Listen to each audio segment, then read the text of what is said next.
good morning, good evening, whatever time you're watching this. In today's video, I'm going to be answering a question that I've gotten over the years of building this car.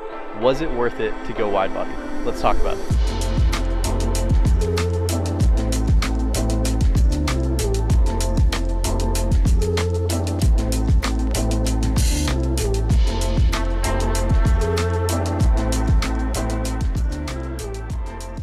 Alright, so just to give you guys some context, I'm going to be doing a voiceover over some of this driving footage that I shot while driving the car today. I wanted to show that, I actually drive this car. This car is functional, and I do really enjoy driving it on the weekends, especially when I go up to one of my favorite spots, which is a local mountain road around where I live, and it's where a lot of the locals like to go as well. So yeah, enjoy the nice scenery and some Miata sounds as we dive into this topic. So right off the bat, in my opinion, if you don't need to go wide body out of necessity of some sort of cosmetic damage, whether it be the rear quarter, the front fender, something that would require you to either cover it up or modify the car to repair it, I would strongly consider staying factory body, or stock body as some people like to call it, due to the fact that the value of the car could drop if you do wide body it. I see a lot of people that are asking way too much for cars that have been cut up, and honestly, it's one of those things where it's a long-term commitment. So if you're planning on having this car forever and wide body is what you really want to do to your car, then do it. I'm not trying to tell you what to do to your car, but take that in consideration. If this isn't a car that you're going to be holding on to forever, it might not be the wisest decision to wide body it if it doesn't have any existing issues. In my personal case, my car already had eBay fender flares on it, so going wide body was kind of a no-brainer because the car had already been cut up in the rear.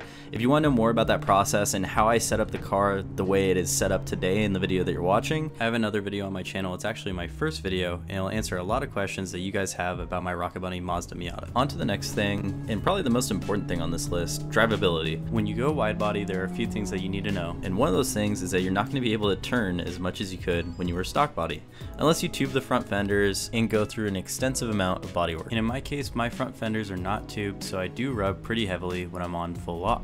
And so that's something to take into consideration when wanting to go wide body and starting the process of going wide body. If your end goal is to drift it, it might not be the best option, unless you're trying to do major fabrication to the car. Also, if you're trying to daily the car and drive it around the city, if you're in a heavily congested city with heavy traffic, stuff like that might become a little bit of a pain in the butt. In my case, I kind of don't live in a very congested area, so I don't really see myself doing a lot of U-turns on a daily basis. But if you do live in a more populated city, I would take that into heavy consideration. Next up, we have looks. In terms of looks, I love the way that the Rocket Bunny kit looks on my Miata. In my opinion, it adds some sort of aggressiveness to the car while still retaining the happy look that we all know and love about Miatas. And in my opinion, makes the car look even better than factory. I know that there are a lot of Miata purists out there that'll say otherwise, but I really do enjoy the way that my car looks and the way that it drives. So it's one thing if you just want to go wide body just to say that your car is wide body, but I would recommend that you go into it with some sort of aesthetic idea on how you want to style the car, and I would strongly consider looking at other body kit options that don't require you to cut up your car and see if maybe that's the route that you want to go first. I built a KBD Miata a few years ago, and that was a super fun build, and I loved every minute of it, and honestly, it had a whole different vibe and use case compared to my Rocket Bunny Miata.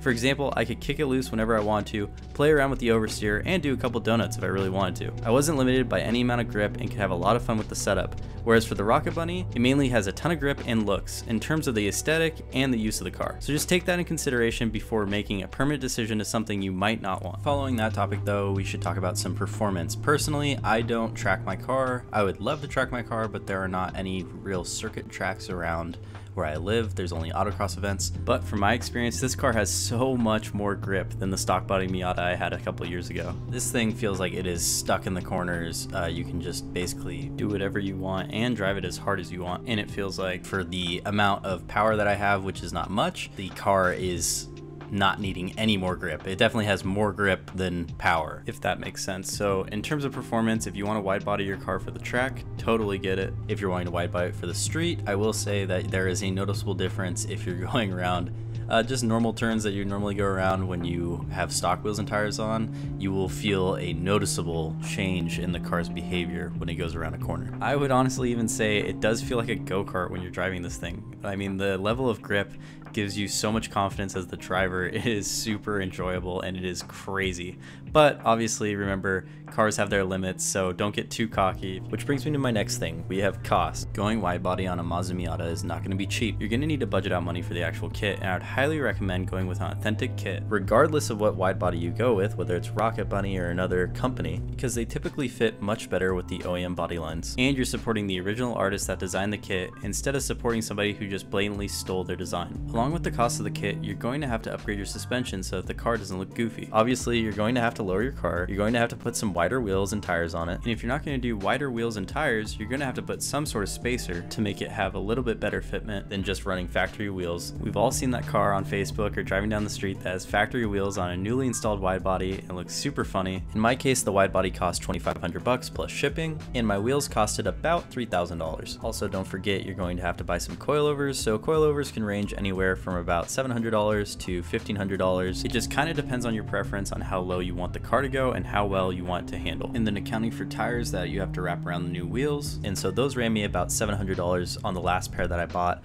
I've gone through 2 sets of tires so far on this car, so obviously I drive it a lot. The tread wear is a little bit more because these tires are a lot softer compound, but yeah, that is the cost of the tires. You don't have to do the exact setup that I did. There are tire and wheel combinations that cost less money, along with body kits and suspension. I'm just telling you guys what my personal experience is, so it kind of gives you a ballpark, so when you go to wide body your car, you're not left in the dark like I was on how much this was going to cost and just kind of jumping headfirst into it. So in conclusion, I really enjoy having the Rocket Bunny kit on my Miata. In my opinion, I feel like it was definitely worth it. This car is going to stay with me for hopefully the rest of my life, and I have core memories of building this car, and I love this car, and it's never done me wrong.